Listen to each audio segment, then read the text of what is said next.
Sports, a place where many athletes find success. This is likely the final play that matters. End zone wide open. What a night for Mike Williams. But where there's a winner, there has to be a loser. He came a long way. You hear me? Man, I love you, bro. You hear me? It's one thing to watch the game, but another to analyze it. Let's talk about the numbers. You ready?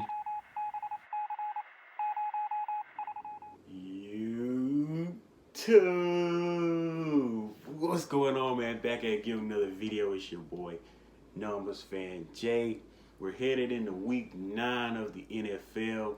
The NBA season has kicked off. If y'all seen my Miami Heat, we topping the power rankings right now. Kyle Lowry looks like one of the best additions that we've made this season, as well as PJ Tucker.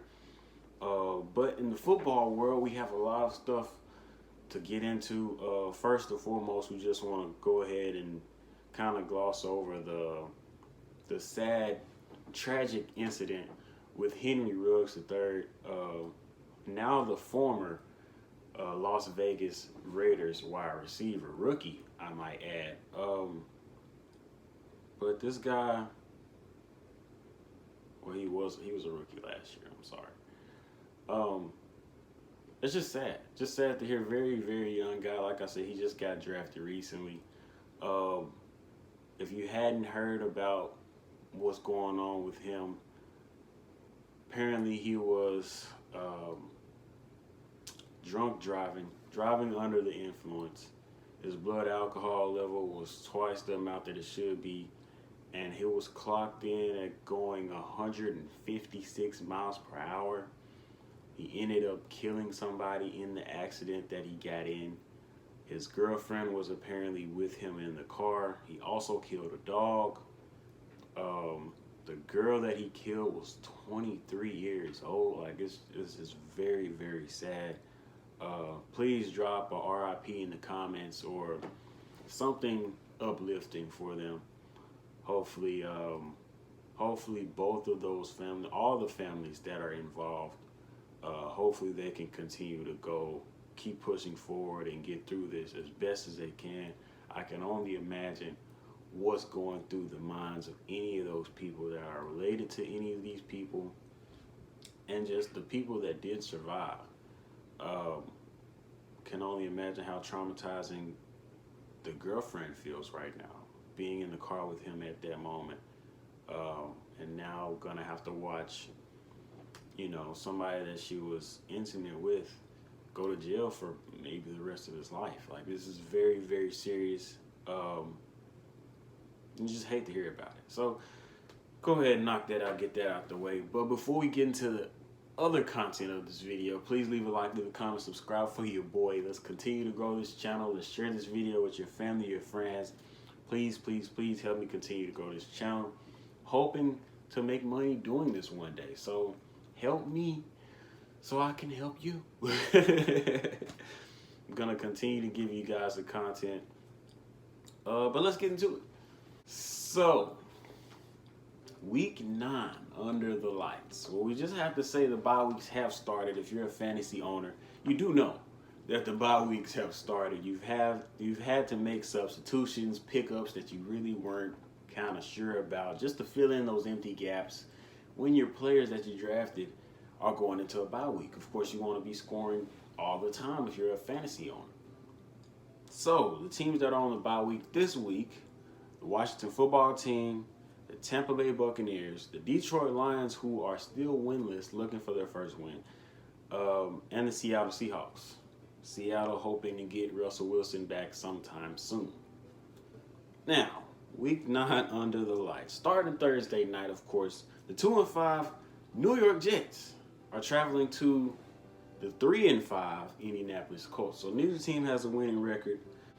Both teams hoping to start a real winning streak here, get back on track. I'm just going to go ahead and say I'm picking the Colts at home here. I just feel like they have a little more to hang on to with Carson Wentz playing, playing all right. He's not playing very, very great, like spectacular football, but he's playing all right. The Colts, I don't believe there's anybody in that locker room right now at 3-5 that believes the whole season is just over. It's just a bust. So this team will look to come out and play hard. The Colts won 4 of the last 6 in this matchup. So I'm going to go with the Colts at home on Thursday Night Football. Moving on, Sunday night under the lights, we have the 6-2 Titans traveling to the 7-1 LA Rams. That is a very, very intriguing matchup. Well, it was until Derrick Henry got hurt for the year, which is very unfortunate.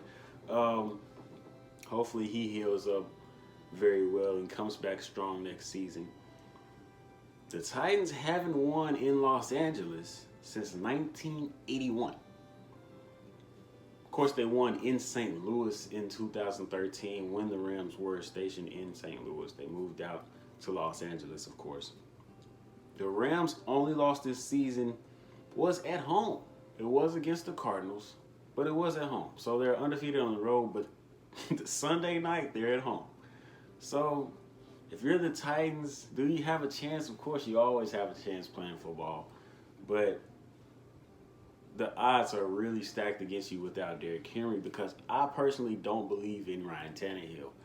I am a fantasy owner of Ryan Tannehill. And there have been games where I'm like, how is this dude not scoring points? What's happening? It's because they had Derrick Henry. Now he's going to have to throw a lot more. And I think there's really a reason that he hasn't been throwing, more. Does that say that Henry is just great? Yeah. At the same time, that says we can keep some touches off of our Hall of Fame running back there if we can throw the ball well. And some games you're going to have to throw the ball. In this game, they're going to have to throw the ball. So, I don't know. I'm going to have to go with the Rams at home. I think they're the better football team right now, especially one more time without Derrick Henry playing in this game because that dude is a freaking game changer. For real. But going with the Rams at home. Monday night, we got the 3-5 Bears at the 4-3 Steelers. Another interesting matchup. We saw Justin Fields play well last week against the 49ers. They didn't win the game, but he had some great plays. We finally saw this guy making plays that just say, all right, that is a Justin Fields play right there. That's not a stand in the pocket, make your reads, do a dump off pass. No, this is what Justin Fields is. He's a dual threat quarterback that can do it all. So we saw him have success on the ground. Still hasn't thrown for 300 yards, but it's looking like he could be able to do that if he gets protection from his O-line, which I don't think he will have in this game. In this matchup, the Bears won the last 3 against the Steelers. They lead the all-time series 19-7-1. They are 7-6-1 in Pittsburgh. So most of their losses have come in Pittsburgh historically. Chicago is allowing the most sacks in the NFL. Like I said, this O-line has been horrible. Total offense, Chicago is dead last. And Pittsburgh is 24th. So expect a low-scoring game. Pittsburgh is 10th in sacks defensively, although they are still 28th in rushing offense. So just a couple numbers to throw at you right there. I'm going to go with Pittsburgh at home. I still don't believe that the O-line is good enough to win this year for the Bears. But I do expect the Bears to make some serious moves in the offseason. Seeing as the trade deadline has already passed, look for those guys to make some real serious additions and throw some big money at some veteran offensive line players in the offseason. Thank y'all for watching, man. Leave a like, leave a comment, subscribe. Hopefully your team is winning. My team lost 2 in a row. Hopefully we get back on track this week. We got the Eagles. Another team that likes to run the football. We're just going to see, man. We're just going to see. Our rush defense looked a lot better with Justin Jones coming back last game against the Patriots. Looked a lot better just with him being out there. Derwin James was flying around again. We looked better, but we didn't do enough. We didn't do enough on offense especially. But anyway, Like I said, leave a like, leave a comment, subscribe. Stay tuned. More content to come. You already know what's going on, man. It's your boy Jay. We out here.